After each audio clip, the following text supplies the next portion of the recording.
नमस्कार, बहुत स्वागत है आपका देश न्यूज़ में और मैं हूं आपके साथ मनीष कुमार। आप देख रहे हैं हमारा खास कार्यक्रम शिक्षा का माफिया तंत्र। कहा जाता है कि नींव जितनी मजबूत होती है, इमारत भी उतनी ही बुलंद होती है। शिक्षा भी उसी तरह की बुनियाद है जिस पर देश का भविष्य संवरता है। इसके बाद भी राजनीतिक दलों के लिए शिक्षा उतनी प्राथमिकता में नहीं रही है जितनी होनी चाहिए थी।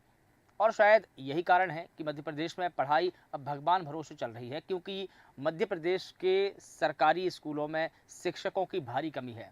हजारों स्कूल ऐसे हैं जहां एक ही शिक्षक के भरोसे पूरा स्कूल चल रहा है। पिछले दिनों सरकार ने बताया कि मध्य प्रदेश में कक्षा 1 से लेकर कक्षा 8 तक के शिक्षकों के 3,63,99,000 पद खाली है और इनमें से 2,93,432 पद भरे हुए हैं और 69,667 पद अभी रिक्त है। ये कक्षा 1 से लेकर के कक्षा 8 तक के शिक्षकों के आंकड़े हैं। यह जानकारी केंद्र सरकार के शिक्षा मंत्रालय ने राज्यसभा में पिछले दिनों दी थी। प्रदेश में कक्षा 1 से लेकर कक्षा 8 तक के शिक्षकों के करीब 3,63,099 पद खाली है। सरकार ने बताया कि इसी तरह से साल 2021-22 में कक्षा 1 से लेकर के कक्षा 8 तक के इन स्वीकृत पदों में से करीब 2,88,744 पद भरे हुए हैं और करीब 74,355 पद रिक्त पड़े हैं। सरकार की ओर से राज्यसभा में पेश किए गए एक जवाब के मुताबिक 2020 और 21 में शिक्षकों के 2,88,744 पद भरे हुए थे और करीब 74,355 पद रिक्त पड़े थे, यानी कि खाली थे। प्रदेश के सरकारी स्कूलों में शिक्षकों की कमी का कोई रोना ये नया नहीं है। पिछले 2 दशक से ज़्यादा भी समय गुजर चुका है, तभी से शिक्षकों की भारी कमी बनी हुई है, लेकिन पद भरने से लेकर सरकार के स्तर पर कोई भी ठोस इंतजाम नहीं किए गए हैं। मध्य प्रदेश में जो बोर्ड रिजल्ट आए हैं 2024 में करीब 35% से अधिक, यानी कि करीब 2,19,000 बच्चे फेल हुए हैं। मध्य प्रदेश एजुकेशन पोर्टल के मुताबिक पूरे मध्य प्रदेश के करीब 74,000 सरकारी स्कूलों में से करीब 2,621 स्कूल ऐसे हैं जहां पर एक भी शिक्षक नहीं है। सोचिए इन स्कूलों की हालत क्या रही होगी, जबकि प्रदेश के 10,000 से ज़्यादा स्कूल में केवल एक शिक्षक है, जो सिर्फ इतने स्कूलों में सिर्फ एक शिक्षकों के भरोसे स्कूल चल रहा है। अब आप ही सोचिए कि अगर ऐसी ही स्थिति रही तो कैसे स्कूलों का रिजल्ट सुधरेगा। फिलहाल इस पूरे मुद्दे पर बात करने के लिए हमारे साथ में कुछ मेहमान हैं। मैं सबसे पहले अपने मेहमानों का परिचय करा देता हूं, फिर इसके बाद में इस पूरी परिचर्चा को आगे बढ़ाएंगे। डॉक्टर नवीन आनंद जोशी वरिष्ठ पत्रकार हमारे साथ में जुड़े हैं, सर आपका बहुत स्वागत करता हूं। इसके अलावा शैलेंद्र सक्सेना जी है हमारे साथ में, समाजसेवी है, सर आपका भी बहुत स्वागत करता हूं। कौशल सक्सेना जी हमारे साथ में जुड़े हैं, राजनीतिक विश्लेषक है, सर आपका भी बहुत स्वागत करता हूं। सबसे पहले डॉक्टर नवीन आनंद जोशी सर, मैं आपसे समझना चाहूँगा, जिस प्रकार से शिक्षकों की भारी कमी देखी जा रही है मध्य प्रदेश के स्कूलों में, तो क्या इन स्कूलों की बदहाली का यही कारण है? देखिए, शिक्षा जो शिक्षा देना सरकार का प्रथम कर्तव्य होता है और शैक्षणिक व्यवस्थाएं सुधारना सरकार की फर्स्ट वरीयता भी होना चाहिए।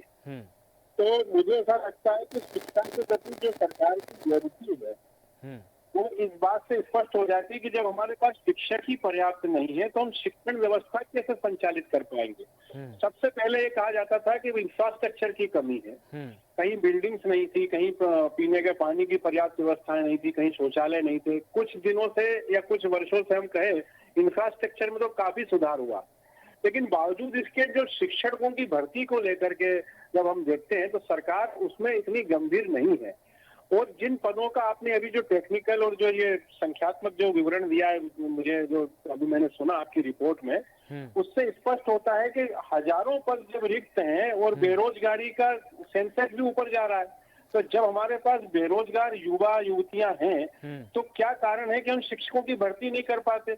और तो इसमें सरकार रिक्त पदों को अगर लाखों भी कहे तो भी कोई, लाखों पद भी रिक्त कहे तो भी कोई अतिशयोक्ति नहीं होगी सर। जा रहा है जिस तरह का सवाल राज्यसभा में पूछा गया, जिस तरह का जवाब सरकार की तरफ से गया है, वो दोनों बातें इसको स्पष्ट करती हैं कि अभी देश में, मध्य प्रदेश में और भी जिन राज्यों में शिक्षकों की ही कमी क्यों है, इसके पीछे केवल एकमात्र कारण ये है कि पढ़े लिखे लोग घर बैठे हुए हैं, उनके पास रोजगार नहीं है, कुछ बीएड करके बैठे हैं, एमएड करके बैठे हैं और स्कूलों में बेचारे जो नई पोस्ट तैयार हो रही है, नए बच्चे जो जा रहे हैं, उनके पास शिक्षकों के अभाव में वे एक शिक्षक से पूरी सारे सिलेबस पढ़ रहे हैं, सारी कोर्स की किताबें उन्हीं को एक शिक्षक से पढ़ाना पड़ रही है। ये मतलब ये कहना चाहिए कि ये ऐसी विसंगति क्यों है। बिल्कुल ठीक है। सबसे बड़ा सवाल तो ये है कि ऐसी विसंगति क्यों है, लेकिन ये विसंगति के पीछे कहीं न कहीं हमारे जो सिस्टम के लोग हैं, हमारे जो सरकार के जो नुमाइंदे हैं, कहीं न कहीं उनकी भी तो गलती है कि उनको ये सोचना चाहिए कि जब हज़ारों पद खाली पड़े हैं, लाखों पद खाली पड़े हैं, तो हम विश्वगुरु किस बिना पर बनेंगे? सवाल तो ये भी है। मैं वही कह रहा हूँ कि शिक्षा व्यवस्था देना सरकार की, जो शिक्षा, स्वास्थ्य, संस्कार, ये सरकार से ही आते हैं और सरकार की ये प्रायोरिटी होती है कि वे अपने अधोसंरचना के साथ साथ शिक्षण पर और शिक्षा पर ध्यान दें, और जब भी परिणाम सुधरेंगे। यदि आप शिक्षकों की व्यवस्था ही नहीं करेंगे, आप बताइए संस्कृत के शिक्षकों की आवश्यकता है, संस्कृत के शिक्षक की भर्ती नहीं करते, मैथमेटिक्स की भर्ती नहीं हो रही, हिंदी के लिए हमारे पास नहीं है, स्पोर्ट्स टीचर तक नहीं मिलते कई स्कूलों में। तो आप जब बच्चे का समग्र विकास नहीं चाहते, और जनप्रतिनिधि का ही इसमें पूरा दोष मैं कहूंगा, क्योंकि जिम्मेदारी उन्हीं की है। यदि वे अपनी सरकार में रह करके इस कल्याणकारी कार्य को नहीं करेंगे तो उन्हें देश की जनता क्यों क्षमा करेगी। आपके पास जब आपको अवसर मिला है, आपका पूरा ध्यान आप राजनीति पे लगा के रखते हैं, शिक्षक और शिक्षण व्यवस्था पर आपका कोई जोर नहीं है।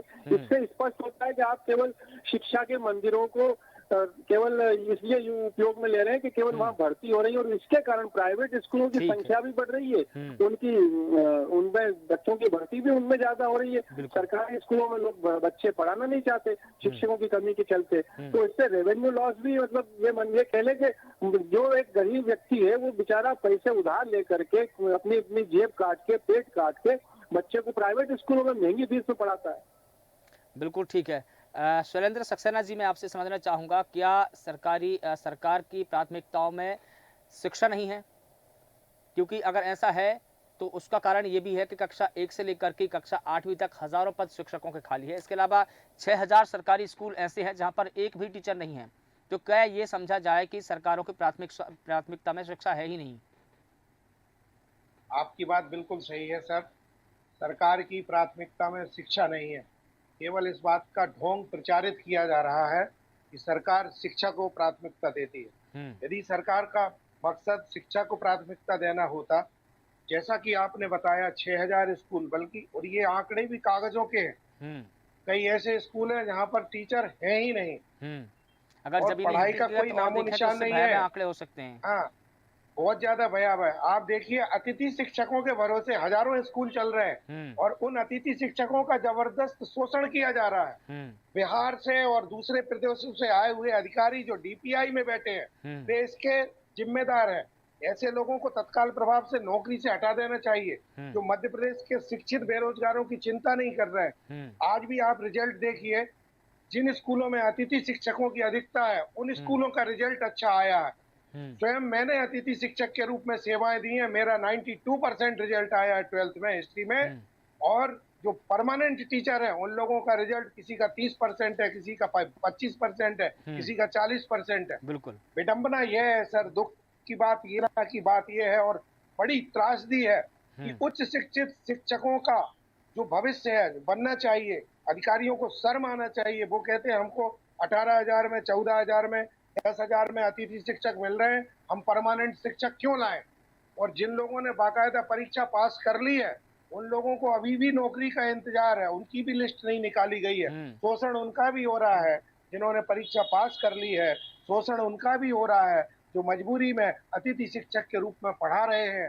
सरकार केवल आश्वासन देती है, चाहे कांग्रेस की सरकार हो, चाहे भाजपा की सरकार हो। मैं बहुत विनम्रता के साथ कहना चाहता हूँ, पूर्व मुख्यमंत्री आदरणीय शिवराज सिंह जी चौहान ने, जो मेरे बड़े भाई हैं, मैंने उनसे कई बार कहा कि सर, अतिथि शिक्षकों का तथा अतिथि विद्वानों का भविष्य सुरक्षित कीजिए। ये शिक्षा की रीढ़ है, ये शिक्षा की नींव है, जिन्होंने हजारों नहीं लाखों बच्चों के भविष्य को संवारा है, जिनके पढ़ाए हुए बच्चे आज उच्च पदों पर हैं, और आज यही उच्च शिक्षित शिक्षक वेतन के लाले पड़े हैं, मानदेय के लाले पड़े हैं, समय पर उनको वेतन नहीं मिलता। दुख और दुर्भाग्य के साथ कहना पड़ रहा है कि हजारों अतिथि शिक्षकों की मानसिक स्थिति, आर्थिक स्थिति दिन प्रतिदिन बदतर होती जा रही है, यहाँ तक कि उन्हें मौत को गले लगाना पड़ रहा है। बिल्कुल सैकड़ों अतिथि शिक्षक, अतिथि विद्वान आत्महत्या कर चुके हैं। बिल्कुल। ऐसे प्रदेश की तस्वीर शिक्षा के क्षेत्र में क्या होगी, इसका अनुमान लगाना कठिन नहीं है। बिल्कुल ठीक है और कहीं न कहीं सरकारों को गंभीर होना ही पड़ेगा क्योंकि शिक्षा मूलभूत और बुनियादी अधिकारों में से एक है और ये बुनियादी चीज़ है जो बच्चों का हक है। कौशल सक्सेना सर मैं आपसे ये जानना चाहता हूँ कि ये समस्या कोई नई समस्या नहीं है। पिछले 2 दशकों से ऐसी ही समस्या बनी हुई है लेकिन सरकार ने इसके लिए कोई ठोस इंतज़ाम नहीं किए हैं। क्या सरकार के मन में कुछ और है? शिक्षा को लेकर सरकार गंभीर क्यों नहीं है? भाई सरकार के मन में क्या है हुँ, ये तो सबको दिख रहा है हुँ, कि निश्चित तौर पर ये जो आंकड़े आपने हमारे सामने रखे हैं देश के सामने राज्यसभा में आए हैं हुँ। तो सरकार की मंशा तो इससे पता चलती है। हुँ। और नहीं सर, दूसरी ये बात आंकड़े तो पुराने हैं, लेकिन अभी हम जो चर्चा कर रहे हैं कि बच्चों का जो रिज़ल्ट आया है, वो 35% से के लगभग आया है। लेकिन सवाल है कि जब इतनी भारी भरकम मोटी फ़ीस ली जा रही है और सरकार तमाम इंतज़ामात कर रही है, हज़ारों करोड़ का बजट पेश कर रही है, उसके बावजूद भी जो स्थिति है वो सुधरने का नाम क्यों नहीं ले रही है? तो उसमें से एक कारण ये भी समझ में आया कि स्कूल में शिक्षक ही नहीं है, तो शिक्षा व्यवस्था कैसे सुधरेगी? तो जो रिज़ल्ट बच्चों का आया है, उस पर हम चर्चा कर रहे हैं। लेकिन जो आंकड़ा मैंने बताया कि पिछले दिनों की बात है कि जब राज्यसभा में जब सरकार से पूछा गया कि आप ये बताइए कि आपके मध्य प्रदेश के सरकारी स्कूलों में शिक्षकों की स्थिति क्या है? तो उसका जवाब सरकार ने दिया, तो वो भी मैंने आपको बताया। जी जी जी हुँ, नहीं तो अब इसमें सबसे महत्वपूर्ण बात ये है कि ये सारी चीजों से सरकार बाकायदा परिचित है, सरकार को सब जानकारी है। हुँ, सरकारी स्कूल का टीचर अपने बच्चों को प्राइवेट स्कूल में पढ़ा रहा है, मजबूरी है गरीबों की। अभी भाई ने कहा कि हम पैसे नहीं है उनके पास फिर भी प्राइवेट स्कूल में पढ़ा रहे हैं। हुँ, आरोप लगता है प्राइवेट स्कूल बहुत कमा रहे हैं। हुँ, मैं ये कह रहा हूँ कि ऐसी व्यवस्था में कमा नहीं रहे, काम आ रहे हैं। अब वो कम से कम रिजल्ट दे रहे हैं, अपनी व्यवस्थाएं चाक चौबंद रख रहे हैं। हुँ, जहाँ तक कि बिल्डिंगों की व्यवस्था है, सरकार ने अच्छी बिल्डिंगें बनाई हैं, सारी व्यवस्थाएं बनाई हैं, लेकिन ऐसी व्यवस्था क्यों नहीं बनाई कि वो टीचर पहुंच ही नहीं रहे। हुँ, कई स्कूल ऐसे हैं आप जहाँ टीचर है ही नहीं, हुँ, लेकिन कई ऐसे भी स्कूल हैं जहाँ पर टीचर हैं वो पहुंचते ही नहीं है, शहर पहुँचते ही में नहीं रह हैं। रहे हैं। हुँ, हाँ, 2-2 घंटे लेट पहुँच रहे, फॉर्मेलिटी मात्र करी और आ गए, क्लासें नहीं लग रही हैं। मैंने भी कई स्कूलों में जाके देखा है कि 2 घंटे बाद भी टीचर आए ही नहीं है, अभी सर नहीं आए, मैडम नहीं आई।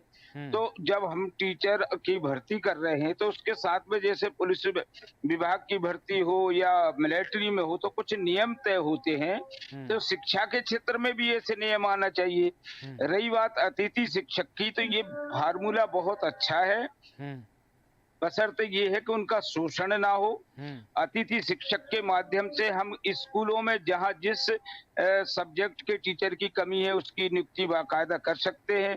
दूसरे बेरोजगारी का इतना बड़ा आरोप सरकार के ऊपर विपक्ष लगा रहा है, तो कितने आपके पद खाली पड़े, इनको भरिएगा। नहीं बिल्कुल प्रत्येक ठीक है। स्कूल का अतिथि मॉनिटरिंग हो। बिल्कुल, लेकिन अतिथि शिक्षकों का फ़ॉर्मूला तो ठीक है, लेकिन परमानेंट करने में सरकार को दिक्कत कहाँ है?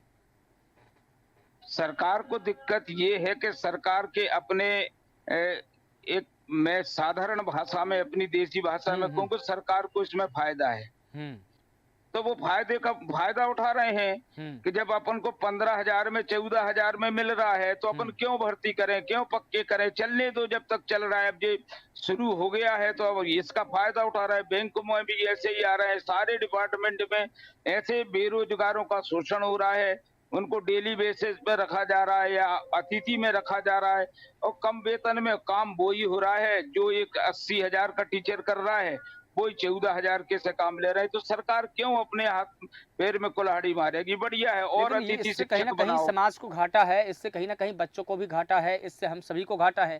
क्योंकि सरकार को ये समझना चाहिए कि अगर हम 80,000 किसी को दे रहे हैं, तो उसके ऊपर तमाम ज़िम्मेदारियाँ भी हैं, उसके ऊपर बिल्कुल, पूरे स्कूल का लोड रहता है। बिल्कुल उसके ऊपर ज़िम्मेदारी है।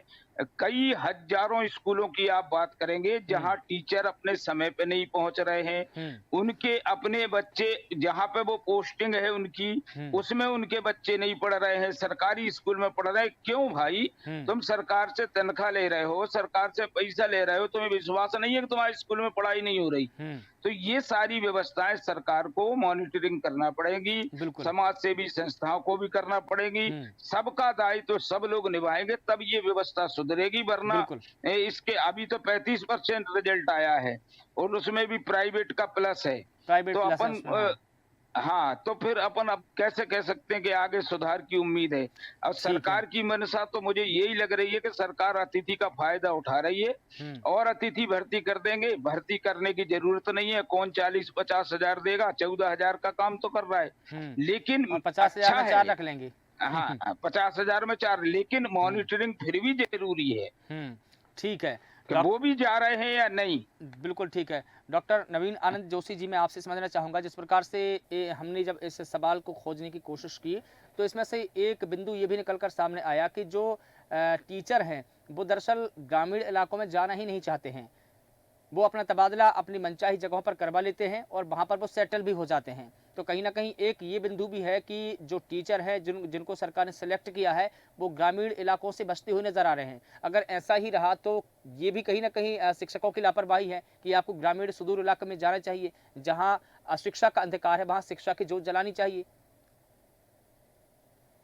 इसमें ये बात सटीक है कि यदि शिक्षा कर्मी को भर्ती कर दिया है और शिक्षक यदि सेवा में है तो उन्हें फिर अपने फर्ज को प्राय करना पड़ेगा और किसी भी ग्रामीण क्षेत्र में जाएं, क्योंकि यदि आप ये सोचेंगे कि मैं ग्रामीण क्षेत्र में न जाऊं, मैं इसका स्थानांतरण करवा लूं, मन चाहिए जगह पोस्टिंग कर लूं, जब तक मेरा मन करेगा वहां रहूंगा, तो मुझे ऐसा लगता है कि वो अपने कर्म के प्रति उनका ठीक ढंग से न्याय नहीं कर रहे हैं, ठीक से पालन नहीं कर रहे हैं, क्योंकि आचार संहिता व्यक्ति खुद बनाता है।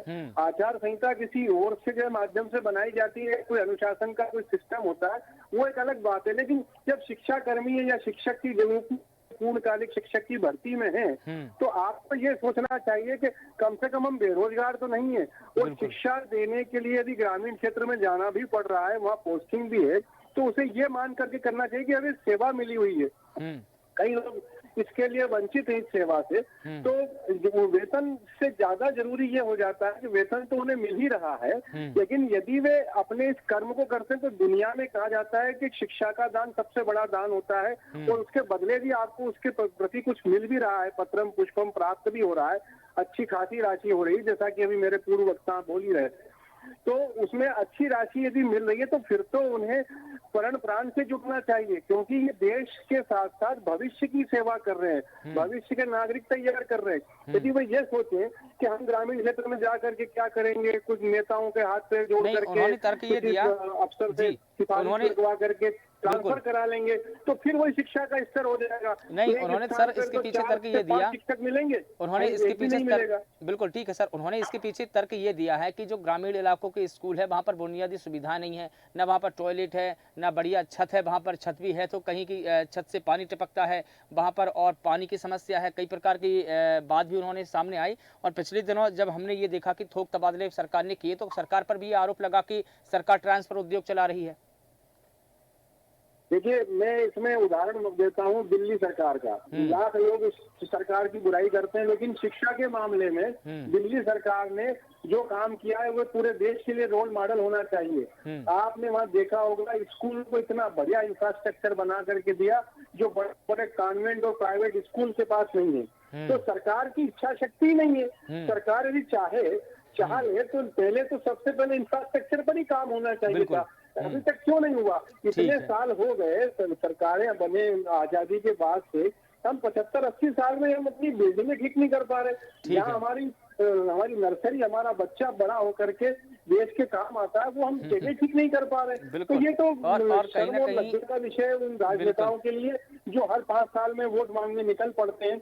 ये सोचते नहीं कि उन्होंने बदले में क्या दिया समाज को। जब आपके पास सरकारी बजट फंड है तो आप पहली प्राथमिकता तो बिल्डिंग्स की रखिए ना। क्यों नहीं हो रहा? दिल्ली में कर लिया ना, दिल्ली सरकार ने किया है उनको। ठीक है सर, दिल्ली का विजिट करना चाहिए। बिल्कुल बिल्कुल ठीक है। शैलेंद्र सक्सेना सर, आप कुछ कह रहे थे इस मुद्दे पर।